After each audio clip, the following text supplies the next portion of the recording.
Bueno, pues estamos siguiendo de cerca las muchas reacciones que ha causado la respuesta que emitió el gobierno de la República, esa respuesta que ahora sabemos redactó el propio presidente de la República en su viaje de Ciudad de México a Tapachula y que, bueno, pues ha causado toda una discusión sobre si son los modos, las maneras que significa que un presidente de México con esa investidura le llame, entre otras cosas, borregos a los eurodiputados que acusa de haberse sumado o de sumarse a partir de la posición que tomaron en votación, pues a lo que llama el presidente una suerte de ola conservadora o de expresiones conservadoras y golpistas, incluso llega a decir su comunicación.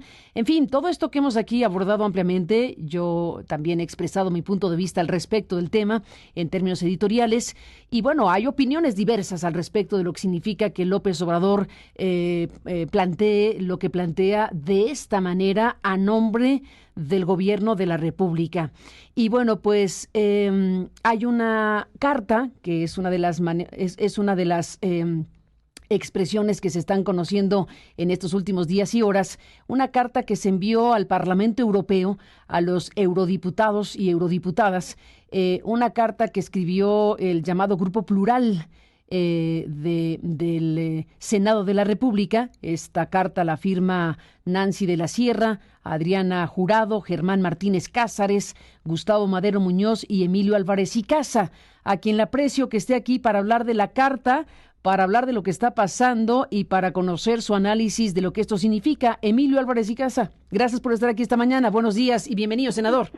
Buenos días, querida y respetada Carmen. Un gusto saludarte y por tu conducto al auditorio de Aristegui Noticias. ¿Cómo estás? Bien, gracias. Pues estamos frente, primero, a una votación de los eurodiputados, una votación mayoritaria donde emiten un pronunciamiento, donde hacen señalamientos de preocupación y de llamado en función de los asesinatos de periodistas en México, por un lado, y de un clima adverso, digámoslo así, al ejercicio de la libertad de expresión, entre otras cosas. Básicamente estamos frente a eso y una respuesta, pues como la que aquí estamos comentando. Ustedes deciden, como senadores de la República, mandarle esta comunicación a los eurodiputados. Cuéntanos qué dice la carta y si han tenido respuesta. Mira, Carmen, la carta tiene como origen el acuerdo vigente que tiene México con la Unión Europea. Hace casi 25 años, en 1997, se firmó entre la Unión Europea y México un acuerdo de asociación económica, cooperación, diálogo político, concertación política y cooperación con México. A diferencia de otros muchos tratados de libre comercio, este acuerdo comercial tiene una cláusula que lo hace particular y específico. Es una cláusula democrática y de derechos humanos. Ahí se contempla que ambas partes pueden poner en la mesa discusiones en materia de derechos humanos. ¿Y eso por qué? Porque los derechos humanos ocupan ya una centralidad en la democracia y para México y la Unión Europea se entiende entonces que su respeto se ha convertido en un indicador principal de la gobernabilidad democrática. La reacción que comentas del presidente López Obrador pues dista mucho de entender ese término de cooperación, dista mucho de hacerse cargo que en distintos momentos el Parlamento Europeo se ha pronunciado, por ejemplo, en el caso de Ayotzinapa en 2004, sobre la violencia contra migrantes. Incluso se pronunció en el 2019, en coincidencia con la postura de López Obrador, con respecto al chantaje que hacía Donald Trump en ese momento hacia subir los aranceles a cambio de detener a migrantes. Se ha pronunciado también sobre temas de violencia contra las mujeres. En los últimos 25 años son muy diversos pronunciamientos del Parlamento Europeo. Y en este caso, tomando cifras oficiales, y eso es un dato que hay que subrayar con tu auditorio, tomando cifras y datos de la Secretaría de Gobernación de México, el Parlamento Europeo hace una llamada que se suma a un concierto de llamadas internacionales, hay que decirlo así, muy diversas organizaciones de periodistas de libertad de expresión o de derechos humanos se han manifestado, así como gobiernos. Se ha manifestado la Relatoría Especial de Libertad de Expresión, el Comité para Proteger a los Periodistas, Human Rights Watch, la Sociedad Interamericana de Prensa, el Alto Comisionado de las Naciones Unidas por los Derechos Humanos, la Comisión Interamericana de Derechos Humanos y países como Noruega, Suiza, Estados Unidos y varios más. Esta reacción, que para opinión de muchos, y yo me sumo, es bastante desafortunada. Lo que genera es un debate también sobre lo que sucede en materia de libertad de expresión en México. Y creemos que al contexto de riesgo que si bien se hereda de los gobiernos anteriores, eso es así, un fenómeno dramático de ataques, de pérdida de vidas, de periodistas desplazados y de impunidad, la tendencia en la actual administración, lejos de disminuir, Carmen, ha aumentado. Y en las condiciones extremas, ahora hay un nuevo factor de desafío y riesgo, que son las propias diatribas, ataques, calumnias que vienen desde la más alta tribuna del Poder Ejecutivo, que es la conferencia mañanera con el presidente. El presidente ha decidido establecer una estrategia de confrontación, de ataque, pero también incluso de calumnia, descalificación de periodistas que consideran que a la hora de informar él no está siendo o beneficiado, o está siendo exhibido, o está siendo criticado. Muy diversas personas han sido atacadas, tú entre otras, y nos parece que eso constituye un nuevo factor de riesgo. Por esa razón, este grupo de personas, de senadores que mencionas, no es la totalidad del grupo, pero algunos de sus integrantes, decidimos a título individual mandar una carta al Parlamento para proponer el premio Sájarov, que es un premio de derechos, Sájarov, que es un premio que otorga el Parlamento Europeo en materia de derechos humanos en honra del físico ruso Andrei Sájarov, que fue el creador de la bomba de hidrógeno rusa y que luego se convirtió en un activista político, pacifista, incluso un opositor político, advirtiendo a su gobierno tanto los riesgos del armamento nuclear, propuso que se fueran limitando las armas nucleares al conocer el poder de devastación, y el respeto a la libertad de conciencia. En opinión nuestra, como bien decías, de Nancy de la Sierra, de Adriana Jurado, Germán Martínez, Gustavo Madero y un servidor, hoy un derecho fundamental, que es la libertad de expresión, está siendo atacado, y que nos parece que los periodistas tienen que ser reconocidos. Dimos algunos nombres, pero proponemos que el premio sea entregado al familiar de alguna o algún periodista asesinado, que nos parece el caso más extremo de brutal censura. El Parlamento Europeo es el que decide a quién se entrega este premio. Hemos ya entrado en contacto con la delegación de la Unión Europea en México y esperamos que esto sea una consideración de doble banda. Por una parte, un respaldo de la comunidad internacional y en particular de la Unión Europea, Carmen, en los términos que tenemos en el acuerdo vigente, en los términos de un acuerdo que tiene un contenido filosófico, ético y político sobre los derechos humanos, pero también es un mensaje al presidente para que considere no solo la libertad de expresión como un derecho humano, sino la libre expresión de las ideas en el ánimo de que él no sea un factor de inhibición o de riesgo, Carmen. Pues Emilio Álvarez y Casa, está ahí el planteamiento que hacen como senadores de la República, suscribiendo esta carta al Parlamento Europeo para que el premio Sájarov pues sea entregado precisamente a un periodista mexicano, pues precisamente en el contexto que el propio Parlamento está señalando y que generó estas reacciones del presidente de la República.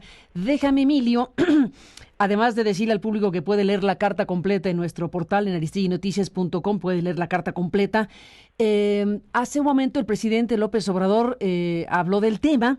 Bueno, habló en dos momentos, ya está destapando gente para la candidatura presidencial, está desatado el presidente López Obrador y ya se llega a esos niveles, pero antes de presentarle la segunda parte de lo que dijo, voy por esta primera, que es en donde habla de Marcelo Ebrard.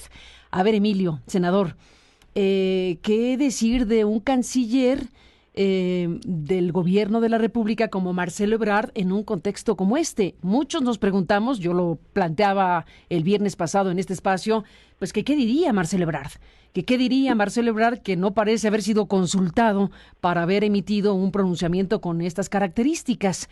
Y yo me preguntaba, y me seguía preguntando todo el fin de semana, si se tragaría tremendo sapo el canciller Marcelo Ebrard frente a esta comunicación escrita en el avión por López Obrador y subida y enviada a los eurodiputados con el sello de Gobierno de la República. Déjame, Emilio Álvarez y Casa, presentar este fragmento de lo que esta mañana dijo López Obrador.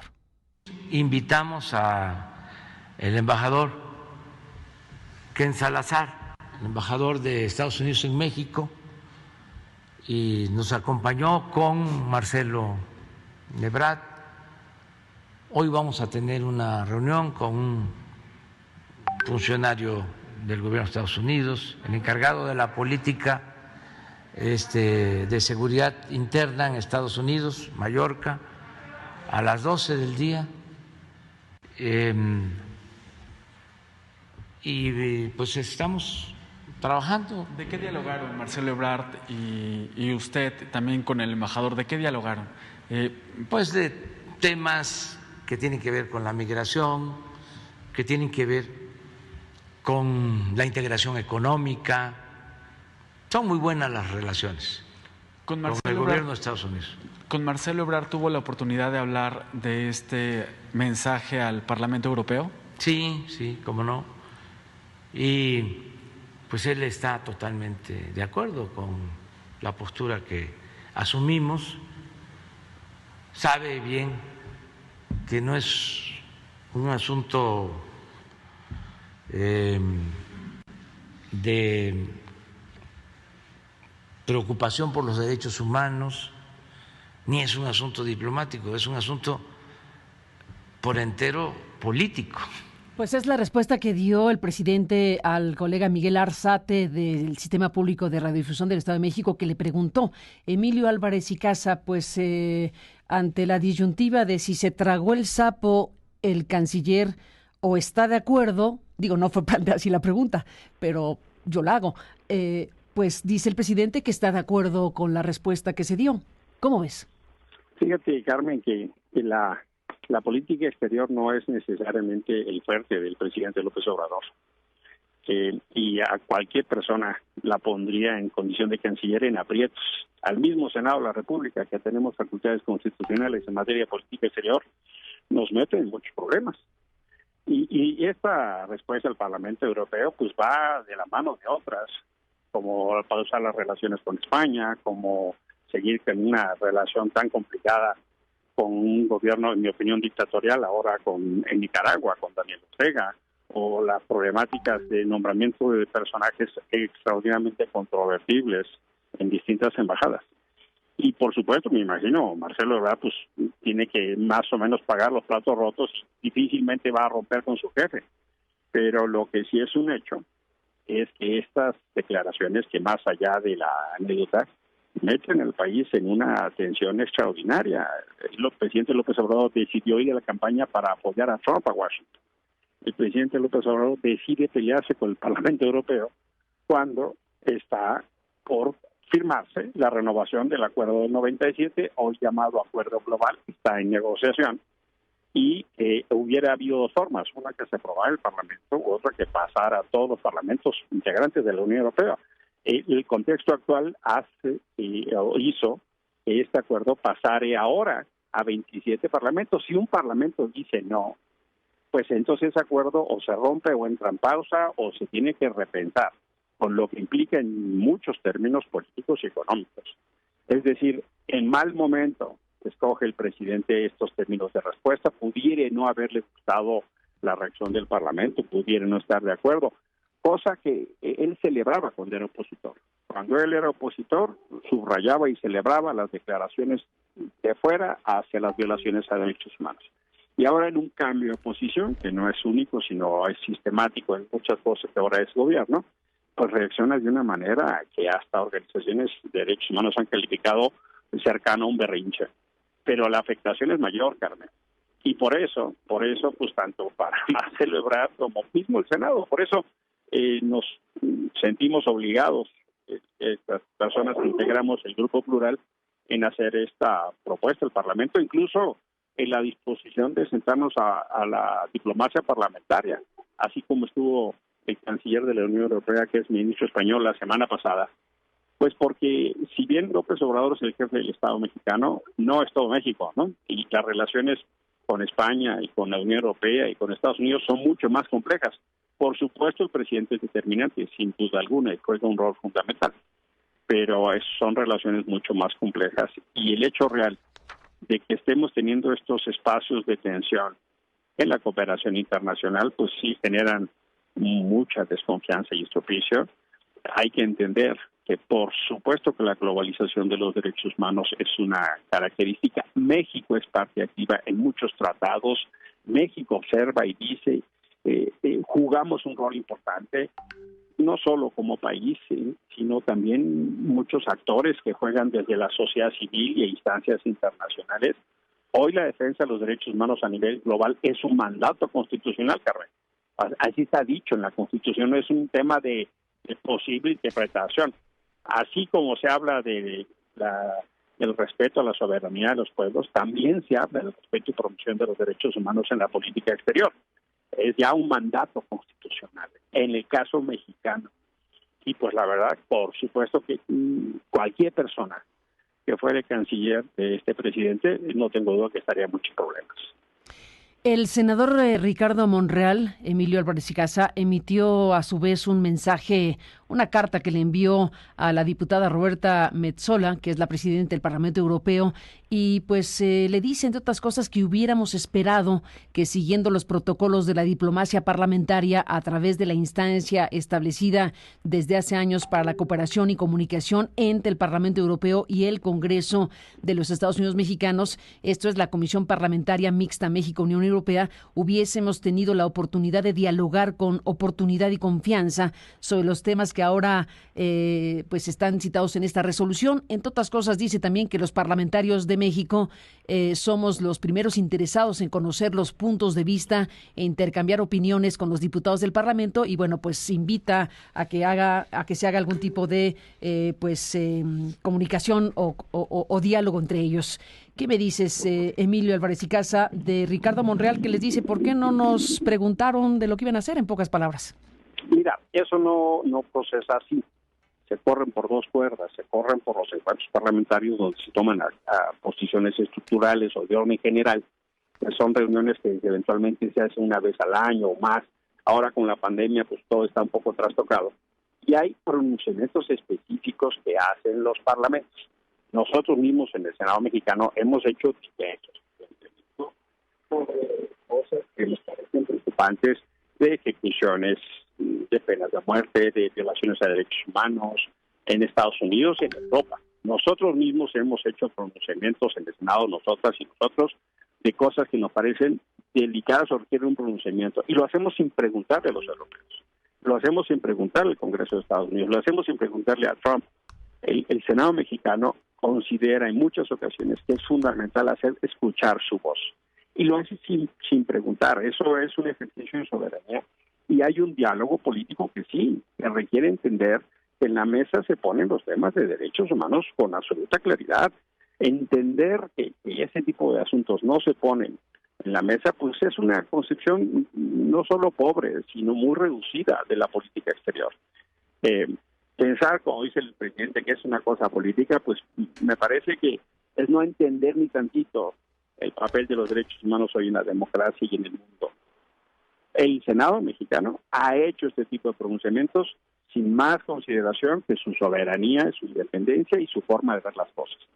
No veo por qué no lo pueda hacer el Parlamento Europeo, que son 702 parlamentarios de los 27 países que le forman de manera independiente. En esta resolución sobre México la votaron 607, 73 se abstuvieron y 2 en contra, o sea, fue en realidad mayoritaria, Carmen, como fue con Ayotzinapa y como fue en otros casos. Qué bueno que el senador Monreal pida diálogo, nosotros nos hemos sumado a esa idea como grupo plural, creo que siempre es conveniente, pero eso no quita que nos hagamos cargo de problemas que nos señalan. Déjame decírtelo así, Carmen, lo que yo hubiera esperado de este presidente es que encabezara la indignación. Lo que yo hubiera esperado es que en encabezar la indignación se descoloque de encabezar la negación. La respuesta del presidente encabeza la negación, lo cual es gravísimo en términos del riesgo que corren los periodistas de lo que sus seguidores hacen, porque no es que no pase nada, sí pasa. La cantidad de insultos, ofensas, maltratos que se generan en redes sociales, incluso en las calles, no es menor. Nosotros mismos en redes hemos recibido andanadas de insultos y agresiones. Sí pasa cuando el presidente descalifica y ataca. Sí sucede que la gente que le sigue, que la gente que opina como él, que la gente que considera su opinión, se siente con permiso para atacar. Y no solo ellos, no solo las y los seguidores. Hay gobernadores de su partido que repiten el mismo patrón de ataque a los periodistas. Ahí está Barbosa en Puebla, ahí está Cuitláhuac, ahí está Cuauhtémoc, ahí están distintos actores de su partido y gobierno que reproducen un esquema de ataque sistemático. Ahí está San Luis Potosí, que son sus aliados, que tienen unos ataques directos y frontales.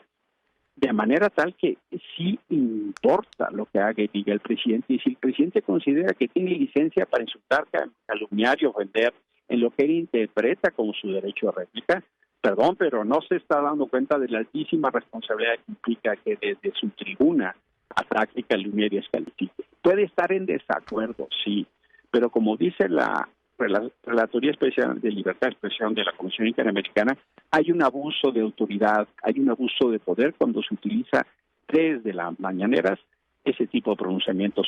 Y lo ha hecho y lo ha dicho la RL en distintos casos, no solo en México. Y esa es la gravedad de que el presidente tenga que entender ese riesgo. Qué bueno que Monreal quiera abrir un diálogo, pero deben de tener la claridad que hay temas que se van a poner en la mesa, les gusten o no. Emilio Álvarez y Casa, bueno, me parece que podría ser interesante, y te lo propongo, escuchar dos mensajes que nos han enviado. Nos han enviado bastantes mensajes a nuestro buzón de voz sobre este tema. Ahora que te escucho, bueno, pues desde luego agradecemos muchísimo al público de este espacio que nos envíe sus reflexiones y puntos de vista sobre los temas que estamos aquí abordando, y te propongo que escuchemos esto que nos envían desde la audiencia. Pero sí, ciertamente también es verdad que hemos recibido, pues si el presidente abre la puerta, es verdad que a lo mejor la gente, o alguna parte de la gente, desde luego no todo mundo, ni de broma, no queremos generalizar ni de broma, pero gente que sí piensa que se puede insultar, que se puede agredir, que se puede subir más el tono de lo que ya de por sí el presidente ha utilizado en este caso contra los eurodiputados. Y pues ese es el clima, ¿no? Ese es un clima que se está alimentando desde la más alta tribuna del país. Pero bueno, gracias al público que nos envió respetuosamente sus mensajes y los tomamos muy en cuenta. ¿Y qué le digo a los que no? Pues que lo lamento muchísimo. Pero bueno, aquí van dos opiniones. Buzón de voz. Hola Carmen, muy buenos días. Juan Soria, trabajador de la Universidad Nacional Autónoma de México. Ya no te enojes tanto, muestras en demasía una molestia del círculo rojo que llena de adjetivos descalificativos para la misiva del presidente. Pues no hace notar más de que tu animadversión que tienes para con el presidente. Te recuerdo que la gente que no está en el círculo rojo, la gente de pueblo, la gente que sigue al presidente de la República, ese 66% que mandó decir en su misiva, efectivamente nos sentimos orgullosos del presidente que tenemos, orgullosos de la misiva que mandó, orgullosos de no permitir que haya interferencia internacional para las políticas gubernamentales de nuestro país. Un saludo. Buenos días, mi nombre es Rosa María Valenzuela y hablo de Guadalajara. Me indigna el comunicado del presidente, me indigna que nos embarre a todos los mexicanos, me indigna que hable a nombre de todos los mexicanos en cosas tan poco éticas, ya lo mínimo, tan groseras. No sabe ser diplomático, no sabe ser político, entonces estoy indignada. Buenos días. Tu opinión nos importa. Bueno, gracias al público elegimos estos dos contrastantes mensajes. A las personas, muchísimas gracias. Respetamos totalmente el punto de vista de cada quien y desde luego hay puntos de vista contrastantes o muy contrastantes, Emilio Álvarez y Casa. Pero también hay un tema que te propongo detenernos en él. A ver, hay quien plantea que en un contexto como el que estamos viviendo, el presidente también está esmerándose en abrir polos de discusión, distracciones, dicen algunos, para hablar de los eurodiputados a quienes califica de borregos o para abrir, como lo hizo esta mañana, ya hasta destapando gente para la presidencia de la República. Déjame también preguntarte sobre si esto es o no distractores para no hablar de otros temas, de los cuales por supuesto que hay que hablar. Hace rato dijo esto el presidente y le lanza el mensaje a los opositores y a quienes deberían estar pensando ya en postular gente para competir por la presidencia de la República. Mira tú lo que dijo hace rato. Nosotros no vamos a censurar a nadie. A veces hasta insultan, mientan madre. Y no, prohibido prohibir, libertades plenas, libertad de expresión, no a la violencia, todo por la razón y el derecho. Y pues ellos están en libertad de seguir haciendo toda su labor reaccionaria porque se oponen a la cuarta transformación. Yo les aconsejaría que siguieran así, que sigan su camino y que ya empiecen a seleccionar a sus candidatos para la presidencia, porque ya estoy viendo que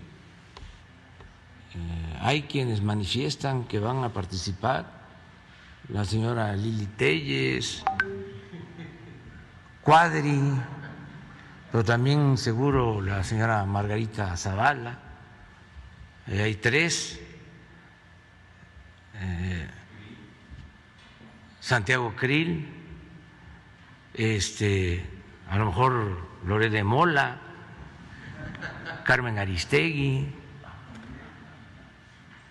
el presidente del PRI, ¿cómo se llama? Alejandro Moreno, hay otro del PAN que también ya, Marco Cortés, en fin, ya, Claudio, sociedad civil, en fin. Ahora sí, se voló la barda. López Obrador no solo destapa a sus propias corcholatas, sino pues ahora ya está lanzando a quien él considera podría competir por las candidaturas presidenciales. Pues en eso andamos, Emilio Álvarez y Casa. ¿Cómo viste? Mira, sí, creo que esta ligereza de nombres no ayuda. Tampoco me siento cómodo, no me parece respetuoso andar poniendo nombres, porque eso tiene implicaciones. Tiene implicaciones para la vida de la gente y cómo se le ve. Exacto, lo hace con todo cálculo, por supuesto. Pues sí, ¿no? Y por ejemplo, me deja muy mal, muy incómodo que te mencione a ti o a otros. Es un despropósito. Y la verdad sí creo que son de estas estrategias que hace el presidente para hacer cortinas de humo y generar o tapar un escándalo con otro, que eventualmente es más narrativa. Y pues sí, déjame decirlo así, cuentas de vidrio, ¿no? Claro que me preocupa mucho que un presidente que genera de su lógica de gobierno la confrontación y la polarización puede no haberla inventado él, pero qué manera de alimentarla, qué manera de asusarla. Y claramente él entiende sugerencia en una lógica de polarización, pero quien siembra polarización, pues cosecha violencia. Y eso se refleja en las familias, en las escuelas, en los trabajos, en las dinámicas sociales, como si la cosa obligare a tomar una parte y asumir en todo la defensa sin tener lecturas críticas, que puedes estar a favor de algunas cosas o en contra en otras, o que hay terrenos comunes para todas y todos los mexicanos. Esta lógica de el destapador supremo, con harta corcholata, pues la verdad es un despropósito. Yo creo que el presidente sí se descompuso mucho con el tema de la Casa Gris, ha buscado recuperar déjame decirlo, la iniciativa de la narrativa pública, trata desesperadamente de hacerlo, y eventualmente esta nueva lista pues es para tratar de darle el paso a la hoja del tema europeo u otro, no lo sé. A pero ver, sí, detengamos aquí, Emilio. Sí, desde luego. El tema europeo, en mi opinión, puede ser parte de la misma estrategia de generar una reacción, ¿no? No había manera de no hablar del tema cuando hay una carta que le envían en esos términos a los eurodiputados. Es imposible no abordar el tema y ocupar tiempo, espacio, inteligencia, reacciones, etcétera, para hablar de los eurodiputados y los borregos. Bueno, y ahora el destape que hace el presidente que acabamos de escuchar y al rato otro asunto, pero aquí, bueno, a ver, tratemos de identificar los temas. Si estamos frente a una estrategia del presidente de abrir focos de discusión X y Y de varios asuntos que tienen una dimensión, pues, efímera técnicamente en el debate público, ¿cuáles son los temas que entonces está distrayendo para discutir? Estamos hoy mismo, Emilio, esperando que la Suprema Corte de Justicia de la Nación resuelva un asunto que involucra al fiscal general de la República, al doctor Gertz Manero. Estamos frente a un espionaje, estamos frente al contenido de un espionaje, estamos frente a una resolución de la Corte que quedó entrampada en esta circunstancia, estamos frente a los dichos del fiscal Gertz Manero, que habla de que aquí estamos ante una extorsión política criminal que pretende dañarlo para que él no continúe haciendo los señalamientos que ha hecho en relación a gente que identifica como criminales. Y desde luego está el tema que él mismo menciona de gente que pues se busca por parte de la Fiscalía que sea vinculada a proceso y que la sesión judicial en donde tendría que haber ocurrido eso se volvió a postergar hasta el 7 de abril y no sabemos si las instancias judiciales van o no a vincular a proceso a las personas que están relacionadas con quien fuera consejero jurídico de la presidencia de López Obrador y que pues están acusadas de cosas sumamente graves. Déjame, Emilio, hacer una pausa y regresamos contigo en esta conversación de este tema que sin duda es muy importante.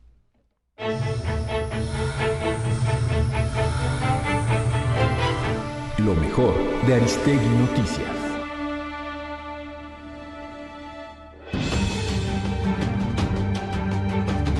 El presidente Andrés Manuel López Obrador afirmó que la refinería de Dos Bocas costará $9,000 millones, provenientes del presupuesto público, no de deuda. Se terminará en tiempo y servirá para producir gasolinas de manera autosuficiente y algo más. En un video difundido en redes sociales, el presidente dijo que esta refinería producirá el 20% de todas las gasolinas que se consumen en México y que, junto con la coquizadora de Tula y la planta de Deer Park, impulsarán la autosuficiencia en turbocina, diésel y gasolinas.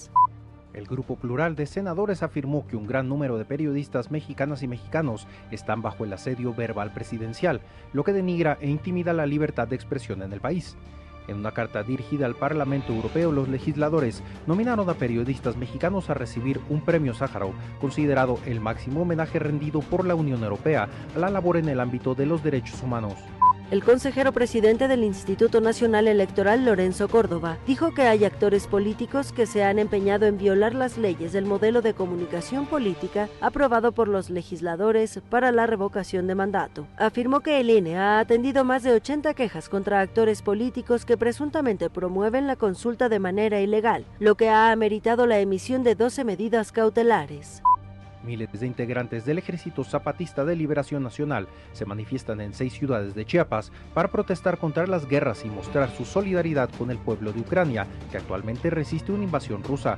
Es la primera aparición multitudinaria que realiza el EZLN desde 2012, cuando se presentaron en diversas ciudades en marchas silenciosas en el marco del cambio del ciclo del calendario maya. Rusia afirma que ha atacado las instalaciones de entrenamiento de Yavoriv en el oeste de Ucrania, agregando que mató hasta 180 mercenarios extranjeros y destruyó una gran cantidad de armas suministradas por naciones extranjeras. El domingo, el portavoz del Ministerio de Defensa, Igor Konashenkov, afirmó que utilizaron armas de alta precisión y largo alcance para atacar a Yavoriv y una instalación separada en el pueblo de Starichi. Las autoridades chinas reportan más de 3.100 nuevos casos de coronavirus detectados en las últimas 24 horas, lo que supone triplicar las cifras de los últimos 2 días y confirma la peor ola de contagios desde el inicio de la pandemia. Los nuevos contagios se registraron en las provincias donde se ubican las 4 megaciudades del país: Beijing, Tianjin, Shanghái y Chongqing, sin contar los casos de Hong Kong, que reportó 32.400 casos este domingo. Consulta esta y toda la información en www.aristeguinoticias.com.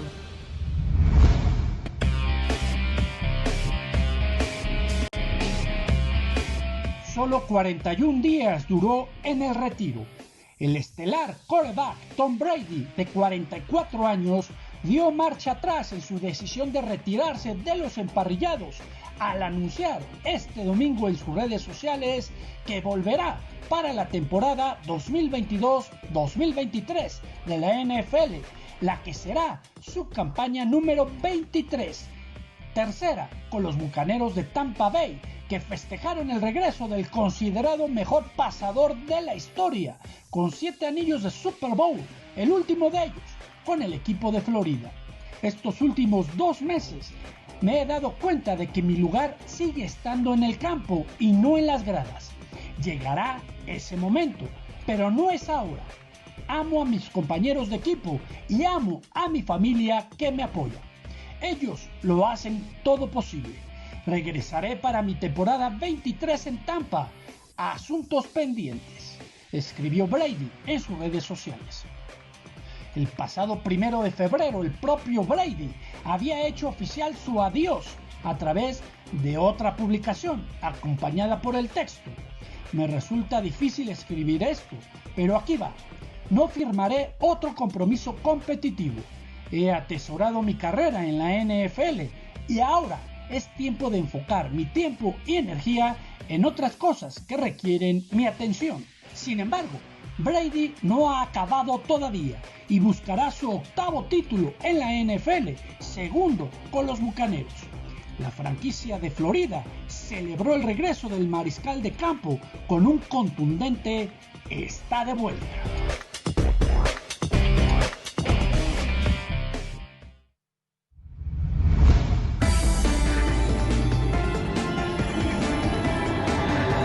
Aristegui, en vivo. Buzón de voz. Envíanos un mensaje de voz por WhatsApp al 5574.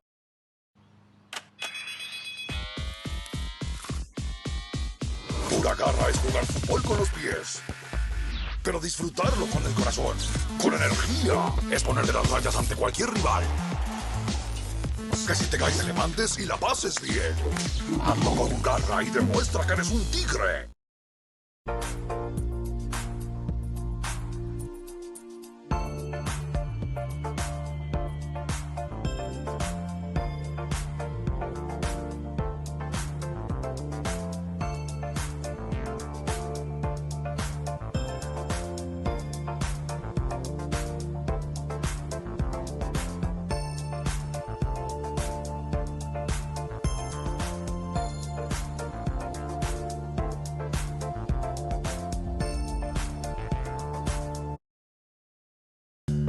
Cuando vendes y compras tu auto en OLX Autos, te saltas todas esas complicaciones.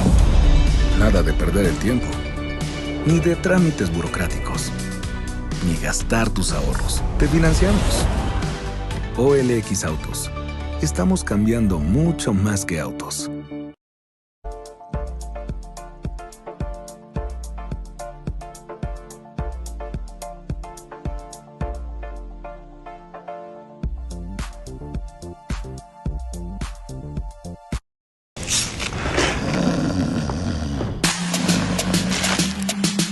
Juro, ante estos chetos, no olvidarme de pasarla bien.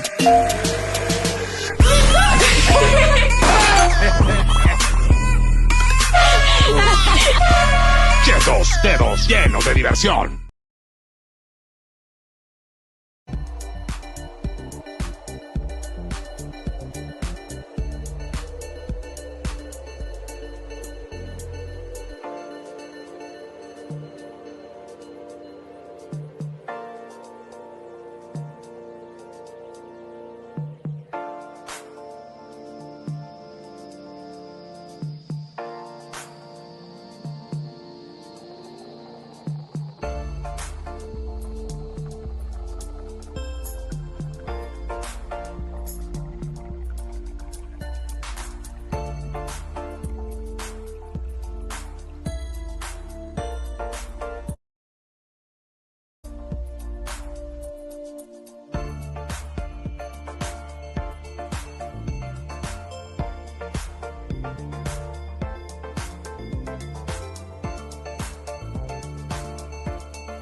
Hola, yo soy Matilde Sobrino, tengo 26 años y me dedico a la música. Soy reptiliana. Un chingo de limón, salsa inglesa y tu Vicky favorita. Soy una mezcla chida.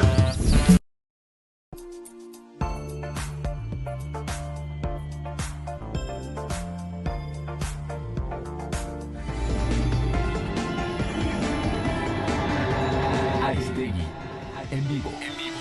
Regresamos.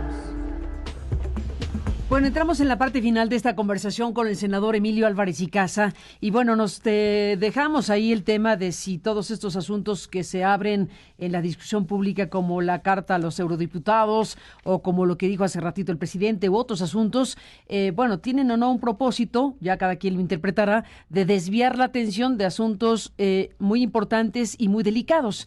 Si sí o si no, pues cada quien tendrá su punto de vista. Pero más allá de eso, hay asuntos que hoy mismo van a resolverse, se espera, en la Suprema Corte de Justicia de la Nación con el caso Alejandro Gertz Manero. Y esto viene precedido de un espionaje y de la divulgación de unas grabaciones y todo esto que es una bomba por sí mismo. Más lo que el propio doctor Gertz ha agregado al respecto de lo que él dice sobre este espionaje. Ya el espionaje, 1, el contenido de espionaje, 2, y 3, lo que dice el fiscal, pues nos lleva a un terreno sumamente delicado para la República. Senador, déjame recuperar este fragmento de la entrevista que le dio el fiscal Gertz Manero a Ciro Gómez Leiva en Radio Fórmula. Hasta donde entiendo ha dado 2 entrevistas, la de Televisa con Denise Merker y la de Gómez Leiva en Radio Fórmula. Si hubo otra me la perdí, pero bueno, nos ha permitido por razones periodísticas recuperar este fragmento Radio Fórmula y aquí dejo correr este momento donde Gertz dice lo que dice. Yo siento que estamos frente a una verdadera extorsión mediática criminal. Déjame repetirlo, extorsión mediática criminal. Para poder linchar al fiscal porque está atentando contra intereses espurios de grupos a los que estamos investigando. Acabamos de tener un ejemplo clarísimo, Ciro. Grupos de individuos que a través de despachos se dedican a promover una serie de delitos y que ahora obtienen y vuelven a obtener tiempo para poder establecer un periodo de linchamiento que los inmunice de lo que van a tener que finalmente enfrentar ante un juez. Eso no tiene remedio. Un periodo de linchamiento contra el fiscal para que se inmunicen los que están siendo imputados desde la Fiscalía a partir de denuncias, entre otras como las de Juan Collado, que señala a los que están imputados y eventualmente sujetos a proceso, y al exconsejero jurídico del presidente López Obrador, senador Álvarez y Casa. Mira, Carmen, por supuesto que sí. Esos temas que se tratan de ocultar, el caso de Gers Manero, la Auditoría Superior de la Federación, los temas del hijo, las masacres. Pero en el caso particular de Gers Manero, la verdad es que es un tema de centralidad y vitalidad para el país. Desde octubre, noviembre, diciembre, hace casi 5 meses pedimos su comparecencia en el Senado de la República. Eventualmente se va a otorgar después de lo que resuelva la Corte, no en el Pleno, lo van a hacer en la Junta de Coordinación Política y con la directiva de la Comisión de Justicia. Y la verdad es que hay muchos motivos para pedir la comparecencia de Gers Manero. Hay, en mi opinión y en muchos más, pues un uso absolutamente indebido de sus atribuciones. El tema del uso de sus facultades para perseguir a la familia de su hermano, o la manera en que ha perseguido a los científicos, o la manera en que otros temas ni se mencionan. Por ejemplo, toda la discusión que hubo con la Secretaría de Gobernación por su posición respecto a las desapariciones forzadas, incluidas las críticas de los colectivos. Ahora se suma este tema del escándalo, por supuesto, que deja ver un conflicto fortísimo en sectores al interior del gobierno, entre el fiscal y el ex consejero jurídico, y que están en una guerra fratricida que a todo mundo embarra. El fiscal, infelizmente, no está siendo conocido por actos ejemplares de justicia, sino está siendo conocido por escándalos y por desaciertos. El caso de los Oya, pues es una cosa más o menos vergonzosa. Se le está cayendo a pedazos las denuncias en contra de Ricardo Anaya y otros más. Aquella centralidad en materia de lucha contra la corrupción y la impunidad, la verdad es que tiene resultados pobrérrimos. Y se suponía que esta nueva etapa del tránsito de la Procuraduría General de la República a la Fiscalía hubiera generado un momento, pues sí, de un cambio estructural, y no es el caso. Hay toda una discusión de cómo el fiscal ha usado el aparato para perseguir a 2 mujeres que, en la opinión de muchos de nosotros, no tienen nada que ver con respecto a la situación de su hermano, pero incluso si no fuera suficiente, el presidente se ha leccionado de una manera muy vergonzosa. Es muy escandaloso lo que sucede hoy con el fiscal. Y hombre, por supuesto que grabaciones de ese tipo son actos ilegales, por supuesto que sí. Preocupa muchísimo que se graba el fiscal. Uno dice, ¿en qué país estamos el que persigue la justicia lo graban? ¿Cómo está el que persigue los delitos? El que es el encargado de la Procuración de Justicia. ¿Cómo estará la cosa? Pero lo que se escuchó fue en una dimensión tal que también da elementos a suponer que hay actos ilegales. El concierto de desaciertos, déjame decirlo así, Carmen, de lo que sucede en la Fiscalía General de la República, nos ha puesto en una condición absolutamente distinta a la que pensábamos. Yo fui de las personas que en el Senado de la República tenía un entendimiento muy distinto a lo que pudiera haber hecho el doctor Gers Manero. La verdad es que me siento muy defraudado de mi voto, porque está muy lejos de ser el fiscal que lleve a la Fiscalía a una nueva situación. Emilio Álvarez y Casas, senador, gracias por tomar la comunicación y seguiremos hablando. Muy buenos días. Mi privilegio, Camila. Muy buenos días, buena semana. Buena semana. Volvemos.